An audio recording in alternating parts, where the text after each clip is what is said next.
पड़ी हैं। और कोटि मध्य जानेंगे, कहे कबीर सुनो भाई साधो, हमें बिरले हंस पहचानेंगे। यानी इस ज्ञान को सुनने से और इस ज्ञान को समझने में जमीन आसमान का अंतर है। सुनने को आप सुन लोगे 1 घंटा 2 घंटा, लेकिन इसको समझना बहुत मुश्किल है। लेकिन मालिक की कृपा हो जाए, परमात्मा की दया हो जाए, तो एक एक बात समझ में आने लग जाती है। तो आज मालिक के चरणों में अरदास करेंगे कि जो भी भगत इस सत्संग को सुन रहे हैं या लाइव में देश विदेश में जो लोग इसको सुन रहे हैं, उन पर अति कृपा हो मालिक की, और उनका विवेक बढ़े, ऐसा बढ़े कि सत्य असत्य का निबेड़ा करके असत्य को त्याग के सत्य को धारण कर पाए, ताकि सबका कल्याण हो, सबका मंगल हो। तो आज का सत्संग शुरू करने से पहले परमात्मा के नाम पे एक जयकारा लगाएंगे और फिर सत्संग शुरू करेंगे।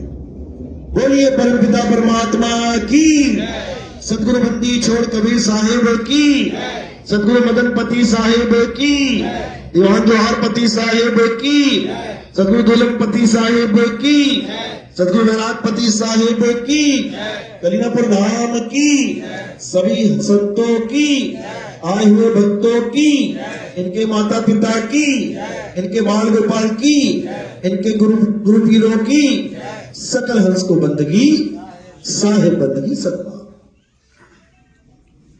तो परमात्मा हमेशा इस जीव के कल्याण के लिए इस धरातल पे संत रूप में लीला करते ही रहते हैं। वो आते ही रहते हैं, समझाते रहते हैं, लेकिन उनकी बात को कोई समझ ही नहीं पाता, क्योंकि उनकी बात इस पूरे संसार के जितना भी ये संसार ज्ञान लेके बैठा है उससे बिल्कुल उल्टी होती है।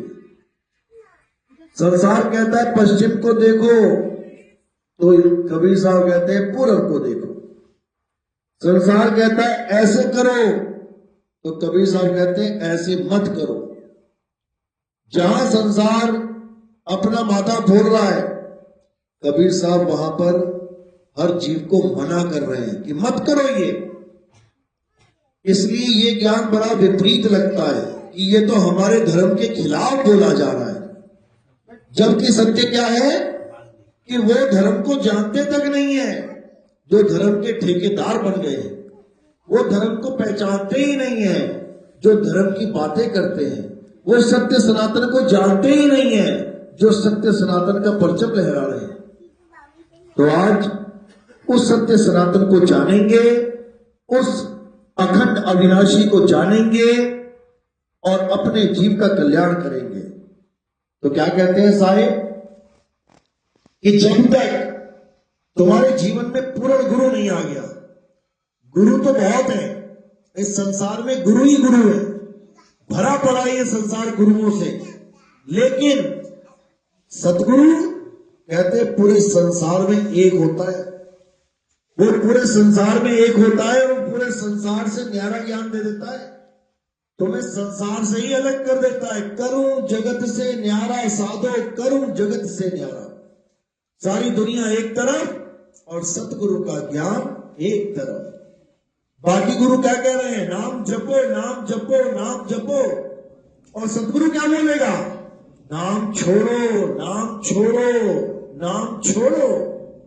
बाकी गुरु कहेंगे जप तप व्रत पूजा पाठ करो, और सतगुरु क्या बोलेगा? जप तप पूजा पाठ व्रत छोड़ो। बाकी गुरु क्या कहेंगे? नमाजें पढ़ो, आरतियां गाओ, अरदासें करो। सतगुरु क्या बोलेगा? नमाजें छोड़ो, आरतियां छोड़ो, अरदासें छोड़ो, और क्या करो? अपनी आत्मा से सूरत को जोड़ो, अपनी आत्मा से। इसका मतलब समझ लेना अच्छे से, क्योंकि बहुत से लोग कंफ्यूज हो जाते हैं। नितिन दास तो आत्मा की बात करता है, परमात्मा की तो बात करता ही नहीं है, क्योंकि उन मूर्खों को पता ही नहीं है कि परमात्मा का वास कहां है। आत्मा में ही परमात्मा का वास है। तुम्हें कहां जुड़ना है? तुम्हें अपने आत्म स्वरूप से जुड़ना है। जब तुम अपने आत्म स्वरूप में जुड़ोगे तो तुम्हें परमात्मा की ही प्राप्ति होगी। क्यों? कारण क्या है? क्योंकि तुम्हारा आत्म स्वरूप और परमात्मा का स्वरूप एक ही है। एक ही वस्तु के दो नाम हैं। इसलिए बोला सत्य स्वरूपी नाम साहिब का, सो निज नाम हमारा। अगर ये दो होते तो ये बात कभी नहीं कही जाती। फिर कहते सत्य स्वरूपी नाम साहिब का, उससे न्यारा नाम हमारा, फिर ऐसे बोला जाता। लेकिन ऐसे नहीं बोला जा सकता, क्योंकि जो तू सो हम, इसको कभी कोई काट ही नहीं सकता। ये तुम्हारा सत्य स्वरूप है। परमात्मा का स्वरूप और तुम्हारा स्वरूप एक ही है। लेकिन तुम अपने स्वरूप को भूले बैठे हो, जीव बने बैठे हो। इसलिए तुम अपने आप को काया मान लेते हो, आदमी औरत मान लेते हो, बच्चा बूढ़ा जवान मान लेते हो। बस यही दिक्कत है। जैसे ही तुम इस काया से न्यारे होगे और अपने स्वरूप को, सत्य स्वरूप को जान लोगे, दोनों में कोई अंतर नहीं है। दोनों में कहते हर के सेवक हर के जैसा, भेद न जानो मानस देहा।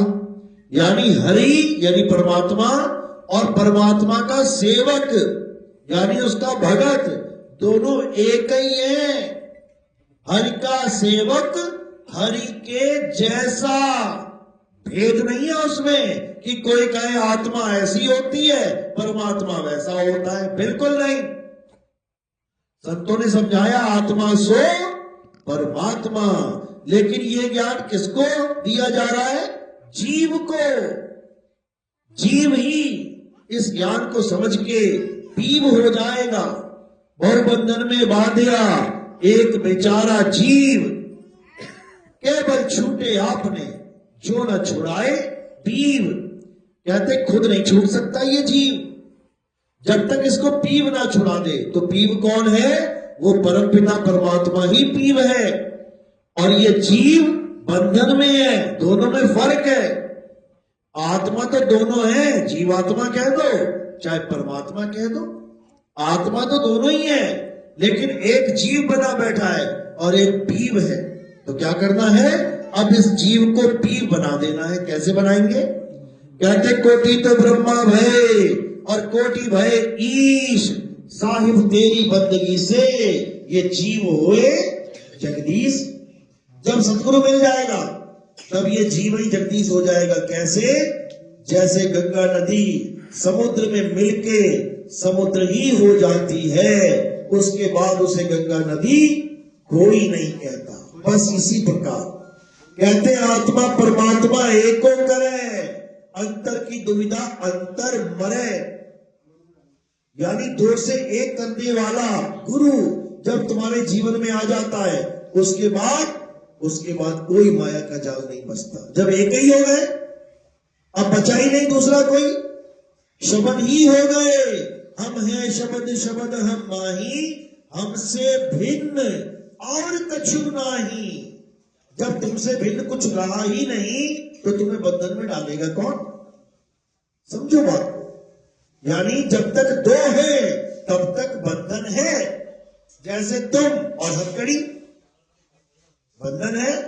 हथकड़ी छूट गई, तुम अकेले रह गए, अब बताओ क्या बंधन है? कोई बंधन नहीं है। इसलिए जहां पर दो है वहां बंधन है, जहां एकम एक है वहां मुक्ति है, वहां महारस है। तो इसी को कबीर साहब बार बार समझा रहे हैं कि जब लग ना छीनोगे आत्म, कौन छीनेगा आत्म? जीव। तब लग ना मिली है परमात्म। कि कोई कहे कि आत्मा को छीनू, बिना छीने परमात्मा मिल जाए, नहीं मिल सकता। क्योंकि तेरा आत्म स्वरूप ही परमात्मा है। इसीलिए परम लगाया हुआ है वहां पे। अभी तो क्या बना बैठा है? जीव स्वरूप। और जब आत्म स्वरूप को जान लेगा तो परम आत्मा ही हो जाएगा। लेकिन ये तब होता है मेरे भाई जब तुम्हारे जीवन में भेदी गुरु आएगा। तो क्या कहता है भेदी गुरु? सोई गुरु पूरा कहावे, जो दो अक्षर का भेद बतावे। एक छुड़ावे एक लखावे, तब प्राणी निज घर को जावे। यानी जब तुम्हारे जीवन में ऐसा गुरु आ जाएगा जो एक छुड़ावे, यानी इन 52 अक्षरों को छुड़वा देगा, इस माया को छुड़वा देगा, इस अज्ञान को छुड़वा देगा, असत्य को छुड़वा देगा, काया को छुड़वा देगा, इस सारे संसार को छुड़वा देगा। छुड़वा देगा मतलब तुम्हारे ध्यान को हटा देगा वहां से। ये मत सोचना काया ही छुड़वा देगा। अभी काया छुड़वा देगा तो कैसे भक्ति करोगे? काया से ध्यान छुड़वा देगा, संसार से ध्यान छुड़वा देगा, इस मोह माया के ध्यान से हटा देगा। और क्या करवाएगा? तुम्हें तुम्हारे शुद्ध चैतन्य स्वरूप का ध्यान करना सिखा देगा। अपने आप को याद करना सीख जाओगे, अपने सत्य स्वरूप को याद करना सीख जाओगे तो तुम्हारा कल्याण हो जाएगा। तुम्हें किसी की पूजा करने की जरूरत नहीं पड़ेगी, तुम्हें किसी की अरदास करने की जरूरत नहीं पड़ेगी, तुम्हें किसी को भी भगवान मानने की जरूरत नहीं पड़ेगी। कोई भगवान नहीं रह जाएगा फिर तुम्हारे लिए। फिर तुम्हारा भगवान कहाँ है? तेरा साईं तुझ में है, और जाग सके तो जाग। ज्यों तिल माही तेल है, और ज्यों चकमक में आग। बस अब तिल का तेल तिल में ही है, और कहां जाए? किसको, किसके आगे माथा टेके? किसको जाने, किसको पहचाने, किसकी वाहवाही करे? ज्यों तिल माही तेल है और ज्यों चकमक में आग। यानी अब तेरा परमात्मा तेरी ही आत्मा में विराजमान है। बस तू अपनी आत्मा को जान। तो जैसी आत्मा को जानोगे तो क्या हो जाएगा? सोहम। तुम ही सोहम हो जाओगे। यानी आत्मा रूपी तत्व को जानोगे तो तुम ही सोहम हो जाओगे। इसी को बोला है, श्वासा की कर सिमरनी, कर अजपा का जा। अरे परम तत्व का ध्यान कर, सोहम आपे आप परम तत्व का ध्यान कर। ये नकली तत्वों का नहीं कि काया का, माया का, संसार का, जड़ संसार का, बिल्कुल नहीं। फिर परम तत्व क्या है? हे अर्जुन, आत्मा ही परम तत्व है, और ये संसार ये नाशवान तत्व है। ये जन्मता और मर जाता है, पूरा संसार जन्मता और मर जाता है, लेकिन आत्म तत्व ना तो कभी जन्मता है और ना कभी मरता है। इसी आत्म तत्व को पाना हमारे जीवन का परम उद्देश्य है। लेकिन उस उद्देश्य को तो हम भूल गए, और उसके बाद जंतर मंतर तंत्र पूजा पाठ हवन यज्ञ दुनिया भर का तामझाम लेके बैठ गए। तो अब क्या करना है? अब हमें वो जानना है जो हमने सतयुग में नहीं जाना, जो हमने त्रेता में नहीं जाना, जो हमने द्वापर में नहीं जाना, लेकिन अब हम कलयुग में उसे जान के रहेंगे। क्या है वो? वो है हमारी आत्मा। अगर सतयुग में आत्मा का ज्ञान प्राप्त हो जाता तो क्या त्रेता में कोई आता? जब ज्ञान ही प्राप्त हो गया तो त्रेता में तो आता ही कोई नहीं, मुक्ति हो जाती। लेकिन त्रेता में आ गया, इसका मतलब सच्चा ज्ञान नहीं मिला। ज्ञान तो मिला, खूब नाम जपा, खूब व्रत किए, खूब तपस्या करी, बहुत कुछ किया, बताने की जरूरत नहीं है। लेकिन फिर भी वापिस आना पड़ा त्रेता में। अब त्रेता में आ गए, फिर भी कुछ किया होगा, बड़े बड़े हवन किए, यज्ञ किए, पूजा किया, पाठ किया, दुनिया भर के देवता पूज लिए, सब कुछ कर लिया, फिर भी मुक्ति नहीं मिली। वापस द्वापर में आना पड़ा। फिर द्वापर में भी बहुत कुछ किया, बहुत तामझाम किया, लेकिन फिर भी मुक्ति नहीं मिली। आज कलयुग में सबके सब आए हुए, बता दो कौन मुक्त है? बता दो कौन नहीं आया? सब आ गए। तो अब कलयुग में क्या होगा? अब कलयुग में सबकी मुक्ति होगी। कैसे? कलयुग में एक नाम ही आधारा, सिमर सिमर नर उतरो पारा। बता दिया गया कि कैसे मुक्ति होगी। कलयुग में नाम आधारा। अब नाम का मतलब ये नहीं कि राम राम, राधे राधे, अल्लाह अल्लाह, वाहिगुरु वाहिगुरु, गॉड गॉड। नाम तो सतयुग में भी था, नाम तो त्रेता में भी था, नाम तो द्वापर में भी था। तो क्यों कह रहे हैं कि कलयुग में ही नाम आधारा? अगर कलयुग में सत्य, कलयुग में नाम के आधार पे है, तो सतयुग द्वापर त्रेता में किसके आधार पे थे? उसमें भी तो नाम ही चल रहा था। तो फिर केवल कलयुग की महिमा क्यों कि कलयुग में एक नाम आधारा? इसलिए क्योंकि सतयुग त्रेता द्वापर में जो भी नाम चल रहे थे, ये कलयुग वाला नाम नहीं है। ये नगरी नाम है, 52 अक्षरी नाम है। कलयुग में जो नाम की महिमा गाई गई है, अब कलु आयो रे एक नाम बोलो बोलो, बाबा नानक कह रहे हैं अब कलयुग आ गया, अब नाम बोलो। तो क्या द्वापर त्रेता में नहीं बोए थे क्या? बिल्कुल बोए थे, लेकिन दोनों में फर्क है। क्या फर्क है? सत्ययुग त्रेता द्वापर में हमने बोलने वाले नाम बोए थे, बोलने वाले 52 अक्षरी, राम राम राम राम राम, हरे कृष्णा हरे कृष्णा हरे कृष्णा, वाहिगुरु वाहिगुरु, जितने भी नाम है ये सब 52 अक्षरी। इससे किसी की मुक्ति नहीं हुई, इसलिए सब वापस आ गए कलयुग में। अब कलयुग में एक नाम आधारा, यानी कलयुग में और किसी की पूजा करने की जरूरत नहीं है। कलयुग में कोई पाठ पूजा करने की जरूरत नहीं है। कलयुग में कोई हवन यज्ञ कुछ करने की जरूरत नहीं है। हे अर्जुन, जो अपनी आत्मा में रमण करते हैं, जो अपनी आत्मा में तृप्त हैं, जो अपनी आत्मा में संतुष्ट हैं, उनके लिए कोई धार्मिक कर्म कर्तव्य लागू ही नहीं होता। हर चीज से किनारे कर दिया गीता ने। लेकिन कौन समझ पा रहा है, कौन जान पा रहा है? गीता पढ़ते हैं 7 दिन, उसके बाद पत्थर पूछ के चले जाते हैं और पत्थर पूजवा के चले जाते हैं। अरे गीता में कहा लिखा है कि पत्थर पूजो? गीता में तो अध्याय 7 23वां श्लोक ये तक लिख डाला कि जो देवी देवता की पूजा करते हैं वो भी अल्प बुद्धि जीव है। देवी देवता की पूजा करने वाले अल्प बुद्धि जीव है, तो पत्थर पूजने वाले क्या हुए? वो तो बुद्धिहीन प्राणी हो गए। ये गीता बोल रही है, मैं नहीं बोल रहा हूं। पढ़ो, आंखें दी भगवान ने, बुद्धि दी भगवान ने, साक्षरता दे दी भगवान ने, अरे गीता भी दे दी भगवान ने। अभी भी खोल के नहीं पढ़ी तो कब पढ़ोगे? मरने के बाद। मेरे भाई गीता पढ़ो, अध्याय 2, अध्याय 3, अध्याय 7 जरूर पढ़ो। ये 3 अध्याय तुम पढ़ लोगे, तुम्हें 99% कहानी समझ में आ जाएगी कि आखिर करना क्या है, जाना कहां है, समझो। तो गीता क्या कह रही है कि किसी भी देवी देवता की पूजा नहीं करनी है। हे अर्जुन, देवी देवता की पूजा करने वाले देवलोक को चले जाते हैं, पितरों की पूजा करने वाले पितरलोक को चले जाते हैं, भूतों की पूजा करने वाले भूतों के लोक में चले जाते हैं। हे अर्जुन, लेकिन मेरे अनन्य भगत वो कौन?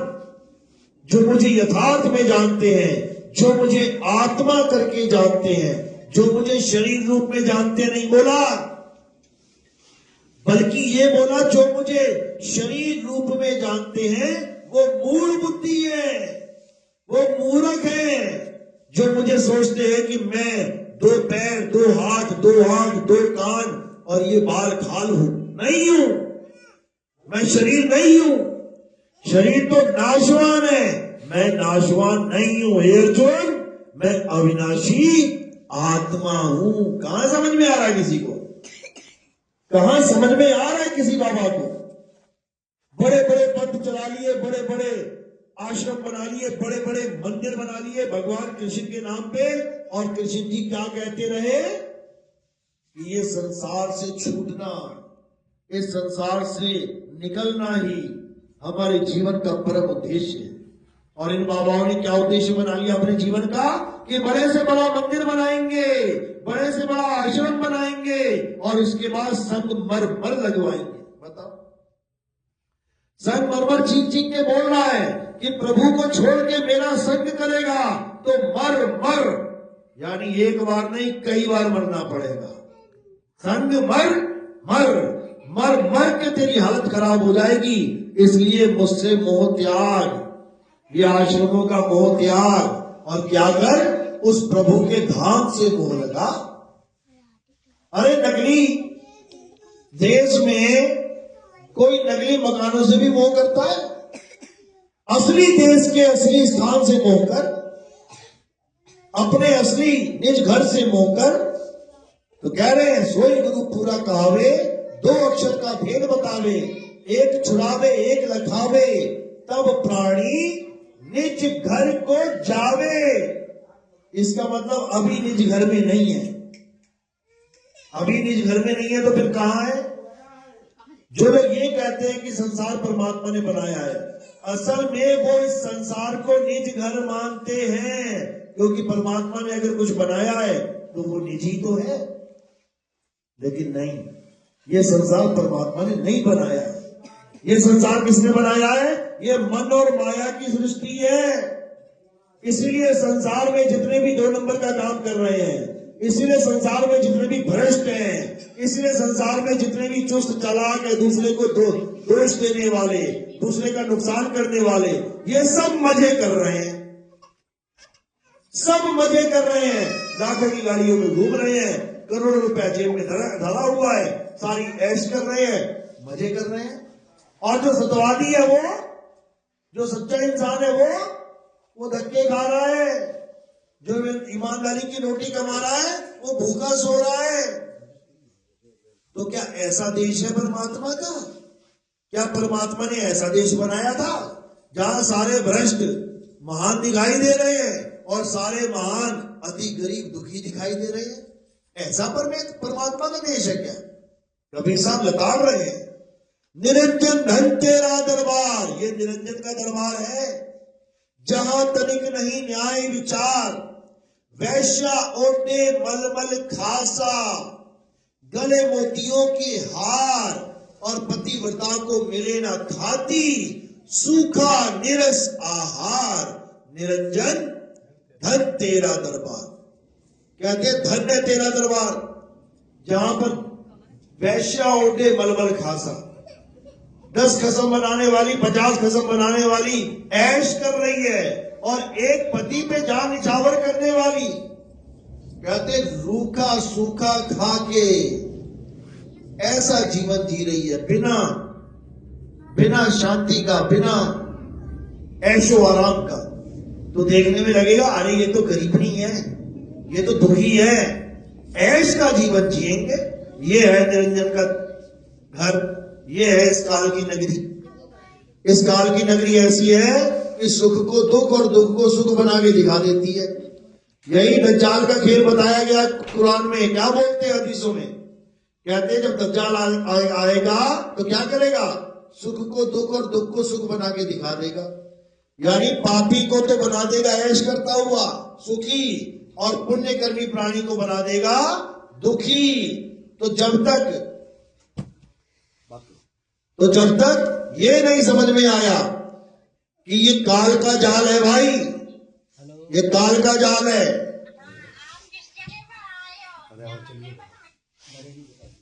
तो ये काल का जाल है। और इस काल के जाल से कैसे निकलेंगे? एक ही रास्ता है, बचना चाहो काल जाल से तो चीनो शब्द हमारा, और कहे कबीर अमर कर राखूं जो निज होए हमारा। यानी अब केवल शब्द की बात करेंगे, शब्द से ही हम सबकी मुक्ति होगी, बिना शब्द के किसी की मुक्ति होने वाली नहीं। तो कहते हैं शब्द बिना सुरत आंदरी, अरे कहो कहां को जाए, द्वार न पावे शब्द का, और फिर भटका खाए। तो जब तक शब्द का भेदी गुरु नहीं मिलेगा, तब तक किसी का कल्याण होने वाला नहीं है। तो क्या कह रहे हैं कबीर साहब कि शब्द हमारा तू शब्द का, सुन मत जा सड़क, और जो चाहे निज रूप को तो शब्द ही ले परख। जब तक शब्द का भेदी गुरु नहीं मिल गया, शब्द का पारखी गुरु नहीं मिल गया, तब तक किसी का कल्याण होने वाला नहीं है। तो अब क्या करना है? अब हमें शब्द विवेकी पारखी गुरु चाहिए। गुरु सबने बना रखे हैं, कोई बात नहीं, अच्छी बात है, गुरु बनाने ही चाहिए, लेकिन कह रहे शब्द विवेकी पारखी। जब तक शब्द का विवेकी यानी शब्द का विवेक देने वाला, परख करवाने वाला गुरु नहीं मिल गया, तब तक कल्याण नहीं होगा। समझ लो अच्छे से। इसलिए क्या बोल रहे हैं कि गुरु मेरे सभी बड़े, अपनी अपनी ठौर, और शब्द विवेकी पारखी सो माथे का मोर। शब्द विवेकी पारखी सो माथे का मोर।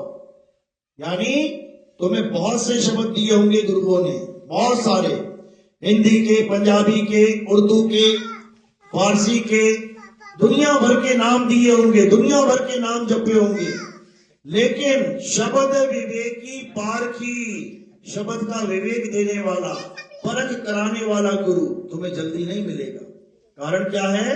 क्योंकि जब तक सतगुरु ना आ जाए जीवन में, कोई शब्द का विवेक कर ही नहीं सकता। क्योंकि सतगुरु का काम ही यही है, विवेक करवाना, सार और असार का निबेड़ा करवाना। वो क्या करता है? असार को तो उड़ा देता है और सार को ग्रहण करवा देता है। सतगुरु ऐसा चाहिए जैसा सूप सुहाए, और सार सार तो गही रहे, थोथा दे उड़ाए। थोथे को तुम्हारे जीवन से बिल्कुल किनारे कर देगा और सार तुम्हारे जीवन में लेके आएगा। सार क्या है? अरे सत्य नाम है सार। बूझो संत विवेक करी, उतरो भवजल पार। सतगुरु का उपदेश यही। तो सार क्या है? सतनाम ही सार है। सतनाम ही तुम्हारा असली स्वरूप है। सतनाम ही परमात्मा का स्वरूप है। सतनाम ओम सोहम नहीं है।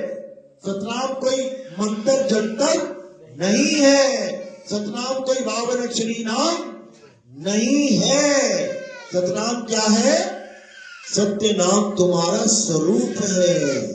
स्वरूप कह रहे सत्य नाम कोई नाम नहीं, ये है आपन रूप। और जो जाने इस भेद को पावे आप स्वरूप। यानी इस भेद को अगर कोई जान जाता है कि सतनाम क्या है, तो उसे अपना स्वरूप प्राप्त हो जाता है और वो सदा सदा के लिए परमात्मा के चरणों में लीन हो जाता है। तो अब क्या करना है? अब हर प्रकार के तत्वों को त्यागना है, हर प्रकार के नाम को छोड़ना है, हर प्रकार की साधना को त्याग देना है। कोई चांचरी, भूचरी, खेचरी, अगोचरी, उन्मुनी, इन पांचों साधनाओं को क्या है? ये 5 मुद्राएं हैं। कोई श्वासों पे ध्यान लगा के बैठा है, कोई कान बंद करके अनंतनाद सुन रहा है, कोई जीभ घुमा के गले में लगा के बैठा है, कोई त्रिकुटी पे ध्यान लगा रहा है, कोई चोटी पे ध्यान लगा रहा है। ये 5 मुद्राएं क्या हैं? ये 5 मुद्राएं काल जाल हैं। तो कह रहे चांचरी, भूचरी, खेचरी, अगोचरी, उन्मुनी, इन 5 की गम नहीं। रेचक कुंभक पूरक को ढंग नहीं। पड़े गुनेवाद करे कबू नहीं मानिए, श्वासा का जाप करे झूठ सो बखानिए। अक्षर पार नहीं अक्षर भरपूर है, कहे कबीर सत्य कर मानिए। कहते सत्य कर मानना। ये नाम जाप, ये श्वासों का अजपा जाप, ये चांचरी, भूचरी, खेचरी, इससे किसी का कल्याण होने वाला नहीं है। ये 5 नाम जो निरंजन ओंकार रंकार सोहम सतनाम, ये 3 नाम सतपुरुष अकाल मूरत शब्द स्वरूपी नाम, ये जितने भी नाम गायत्री पद के नाम, ओम ओम कलियम कलियम हरियम हरियम शरियम शरियम, इससे किसी का कल्याण होने वाला नहीं है। ये सब 52 अक्षर है और 52 अक्षर देने वाला कभी सतगुरु नहीं होता। 52 अक्षर छुड़वाने वाला सतगुरु होता है। तो कह रहे जो नर पड़े 52 के फेरा, सो नर जानो काल का चेहरा। जब 52 का टूटे डोरा, सहजे छूटे काल झकोरा। फिर नहीं आए फिर नहीं जाए, सार शब्द में रहे समाये। हमारा असली घर क्या है? सार शब्द ही हमारा असली घर है। सार शब्द ही हमारा असली धाम है। इसी शब्द में समाना हम सबके जीवन का एकमात्र लक्ष्य है। जो समाएगा वो मालिक को पाएगा और जो नहीं समाएगा वो 84 में धक्के खाएगा। तो कह रहे सूरत फंसी संसार में, तार से पड़ गई दूर, और सूरत बांध स्थिर करो 8 पहर हुजूर।